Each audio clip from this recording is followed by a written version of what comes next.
we played every single Treyarch Zombies map in order. We're going to be playing and ranking every single World at War map for zombies and then every other Treyarch map. And we played all the original maps, and we're going to post one video a week ranking each one, or each game, all their maps. And then at the end, we're going to have a big like end game style encompassing review of everything. And we're going to review and rank every single map in World at War first. Going forward, Black Ops 2, Black Ops 1, Black Ops 2, Vanguard. We're gonna do Vanguard. We're gonna go all the way until 7 that comes out at the end of this year. We're gonna obviously talk about the wonder weapons, the layouts, the flow, the vibes, and the overall fun factor, replayability, and impact on like the game itself. Call of Duty Zombies map. Yeah, moving forward. So no surprise, at the bottom is Verrückt. It's my least favorite map. I'm not gonna lie. I don't like it. I unapologetically do not like this. Yeah, I mean, I think aesthetically it has a lot going for it. I really like the Asylum vibes are dope.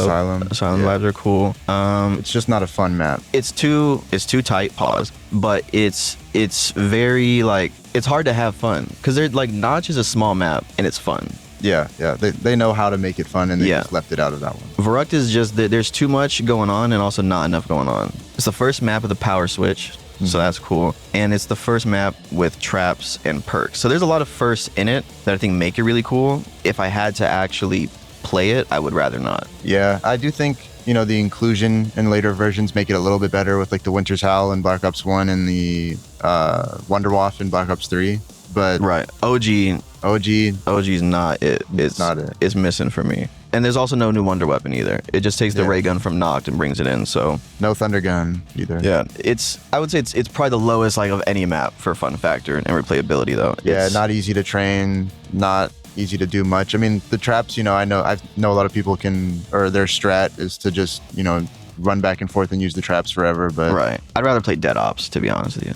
Like, I'm not playing that shit. Kind of valid. And then after that, so that's bottom tier, lowest tier possible. Yeah. But I think it's a huge gap though from this and the next one. No, yeah, I feel like the quality of everything going forward is significantly better. Yeah, I think Verrückt is just, I don't blame them though. It's their second map, so they're probably still getting things together. And then after Verrückt is Shi No Numa above that one. But like I said, the gap is way different. Yeah. Shi No Numa's fun. Shi No Numa and the one after it are significantly closer than Verrückt and Shi No Numa, personally, for me. Shi No Numa it feels like that's where like the vibes really got started. Like the circling and everything starts there. That's when you really were able to kind of have 4 heads actually like doing their own thing. Yeah. And not get in the way, because you couldn't do that in Nacht or Verrückt at all. It was just way too chaotic and whatnot. I think it's the first dog round map though, right? I believe so, yeah. So first dog round, and then there's the random perks too. The perks are random. Yeah, throw a little wrench into it. I actually like that. I think that's cool. Yeah, I don't think that takes away from it because you still have access to the perks. Like it's not like in like the Giant, for instance, where with like the laser, you can either get headshot or stamina up, and you just don't have the other one. Right. I think it's fair. It's a good map. It's in this weird spot with a lot of other World at War maps where it just hasn't aged well. No pack makes it tough for high rounds. It's really weird because it's the perfect map for stamina up, and it's not in it. Yeah. I mean, you can get it from the Wonder Fizz. I was gonna say with the Wonder Fizz, it makes it a little bit better. So that makes it better. In Black Ops. And there is, to be clear, so everyone knows, there is a new Shi No Numa version on like BO5 or Vanguard, something like that. Yeah. So that one might be different. It might have more stuff to it. We'll rank that separately. Yeah, that's a separate, completely different one. But miles above Verrückt though, like way above. Yeah. And then we agree that after that is the very first map, which is Nacht. Nacht der Untoten. Nacht der Untoten. I feel like it's hard to rank this one specifically because it is the first one. Yeah, it's like the first time they do anything. Yeah, so it's like the epicenter of like the entire game is from that. But I would say it's fun solo, it's fun co-op, it's fun with 4 players. I don't think people go into that map with the same expectations as like other ones. You're not really going for high rounds. You're kind of just, it's a time waster. Like that's what it is. It's a fun map too, though. Like that's like you're going in there to have fun. You're not trying to hit round 1,000,000. You know what I mean? Like it's a good time. The gobblegums are necessary though to really do anything. Yeah, like if you're in World at War running with the flamethrower, I'm sure it's 20 times harder. Yeah, and to be clear, we play most of these on BO3, so that's what most of our most recent experience is with the map. Yeah, but the gobblegums make it a lot easier. I think there's things about it that I would love for it to have, but then I think that kind of kills the simplicity of it that makes it so...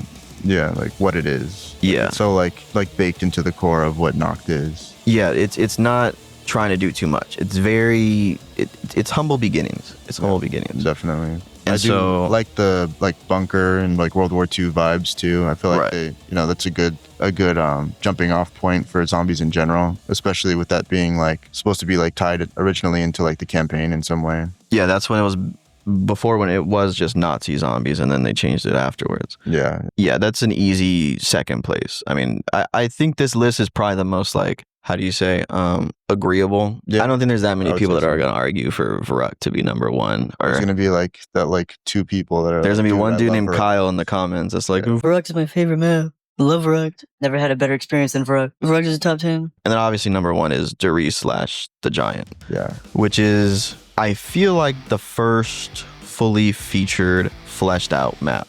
It has all the mainstays of like even modern stuff, the teleporters, the linking stuff to turn power, I don't want to say like the training really started in Riese, because I think everyone's experience is different. And you can train on Notch, you can train on Shi No Numa, like you can do all that stuff. But I think that's when I personally really started seeing people that's when I saw people doing high round gameplays and like going like 50 plus or like 100 plus or whatever. Right. So Riese isn't the first one to offer multiple box locations either, because Shi No Numa had that. Shi No Numa had that, yeah. But I don't know, like it felt like everything that all the other maps were doing finally came together, and they finally clicked in a specific way that like is unique to Riese for sure.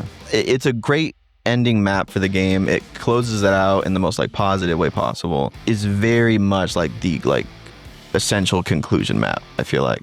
Definitely. In every way. And we're ranking the Giant and Riese as kind of the same. They're the same. They're ultimately the same map.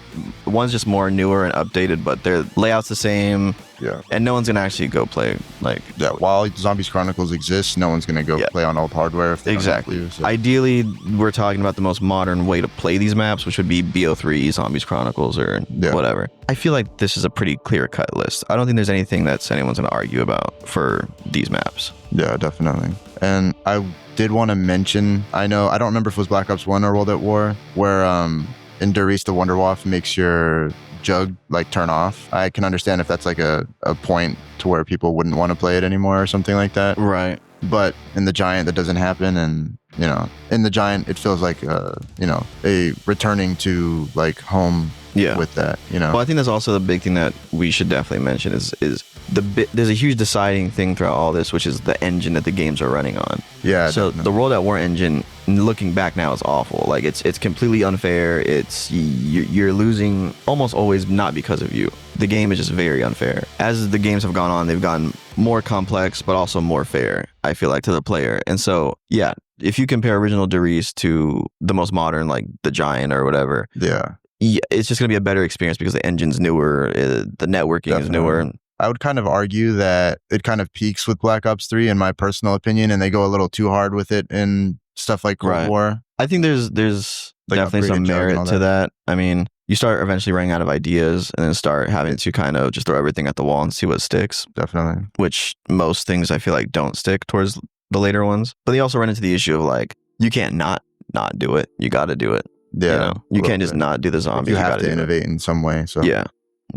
So the final ranking would be Verrückt at the lowest bottom tier possible in the depths of a hole, and then Shi No Numa miles above it, surface level. Then Nacht, like I feel like pretty slightly above it, not like anything too crazy. And then Riese is like the golden child. It's just it's peak. The World at War golden child for sure. Yeah, they could drop that map today again, and it would be just as fun. Yeah, so that's the final rankings, and then in the last video we're gonna reorganize everything to where all the maps are together, and we the final encompassing video is gonna be comparing and going through every single Treyarch map, which is like over 50 or something.